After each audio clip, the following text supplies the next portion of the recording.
Now, with Job chapter 20, Job's friend Zophar is going to jump in here and reply back to Job. So we're getting his message now coming to us. And some more poetic analogies and things we get to learn in here as well. So, verse 1, then answered Zophar the Naamathite and said, therefore do my thoughts cause me to answer, and for this I make haste. I have heard the check of my reproach, and the spirit of my understanding causeth me to answer. So he's basically saying, I really feel like I need to respond to you, Job. Something's inside. I need to get it out. I need to respond to what you're saying. Verse 4, knowest thou not this of old, that since man was placed on earth, that the triumphing of the wicked is short, and the joy of the hypocrite but for a moment? Though his excellency mount up to the heavens, and his head reach unto the clouds, yet he shall perish for ever like his own dung. They which have seen him shall say, where is he? He shall fly away as a dream, and shall not be found, yea, he shall be chased away as a vision of the night. The eye also which saw him shall see him no more, neither shall his place any more behold him. His children shall seek to please the poor, and his hands shall restore their goods. His bones are full of the sin of his youth, which shall lie down with him in the dust. Though wickedness be sweet in his mouth, though he hide it under his tongue, though he spare it and forsake it not, but keep it still within his mouth, yet his meat in his bowels is turned. It is the gall of asps within him. So just to get into the story here and understand some of the symbolism of what Zophar is talking about, Zophar is saying, hey, Job, I've really got to tell this to you. I feel strong. I need to let you know about this.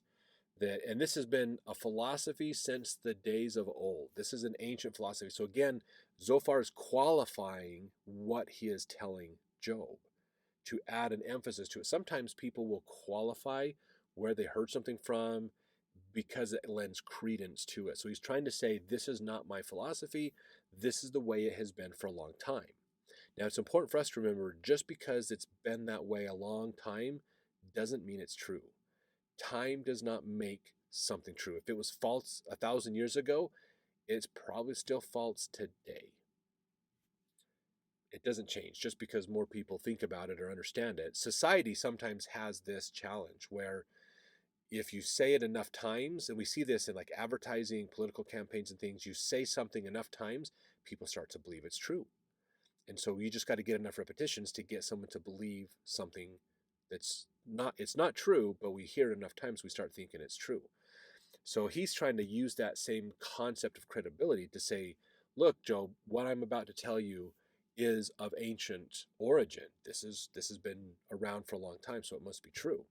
And he's basically saying, look, but wicked people have a brief moment of success and happiness, and then that's followed by destruction and problems because of their wickedness.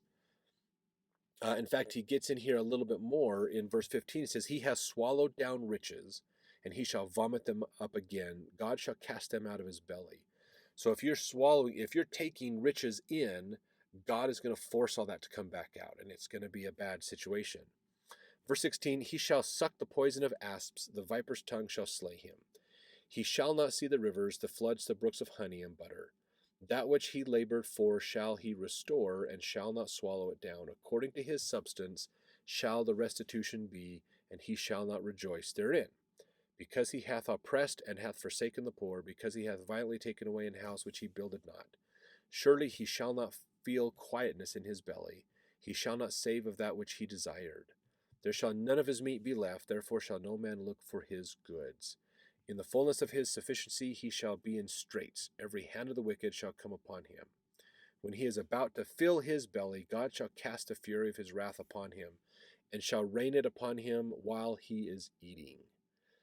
So again, Zophar is trying to tell Job that, wickedness gets you so far, but God will always balance that out. God will always balance the right.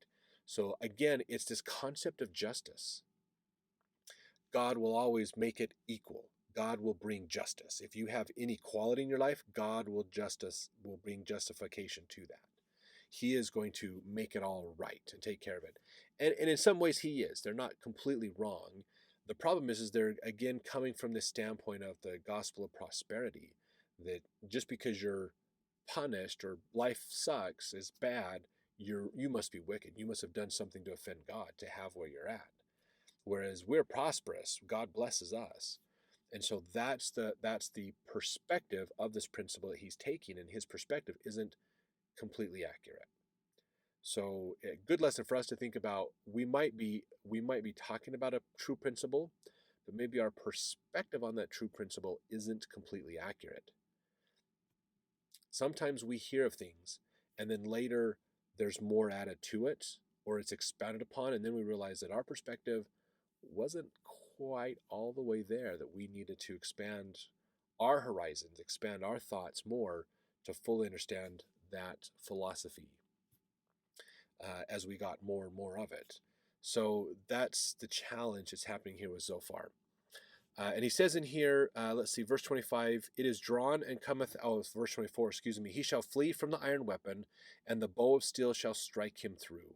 It is drawn and cometh out of the body, yea, the glittering sword cometh out of his gall, terrors are upon him. All darkness shall be hid in his secret places, a fire not blown shall consume him. It shall go ill with him that is left in his tabernacle. The heaven shall reveal his iniquity, the earth shall rise up against him. The increase of his house shall depart, and his good shall flow away in the day of his wrath. This is the portion of a wicked man from God, and the heritage appointed unto him by God. So Zophar wraps this up and still has that philosophy of, Job, you must be wicked. You must be an evil person to have God hate you so much. They're trying to teach and explain this concept of justice. And Job's going, that's not correct, though. This isn't a justice thing. I haven't done anything to offend God. I've done everything I could to help God. I understand God and I love him. There's another reason for this. It's not a simple, wicked, good, prosper type thing. It's not that simple, guys. There's something else going on here. God is teaching a lesson. He is doing something with me. I don't know what it is. I wish I could just die and get this over with, because this is no fun, but he's not letting me. And I don't know why this stuff is happening to me. But it doesn't matter, because I still believe in my God. And I know him and love him, and I know that he will do the best for me. So I'm willing to go along with what he wants, because I know he has my best interest in mind. Not unlike the Savior in the Garden of Gethsemane, when he prayed, look, if there's any other way to do this, let me know, because this is hurting and really painful. But if not, I will suffer so that I can do what you want, Father. That's a very similar attitude that the Savior had, that Job is having right now as well. So something interesting for us to think about. Now let's jump into chapter 21 to continue this conversation Job is having with his friends.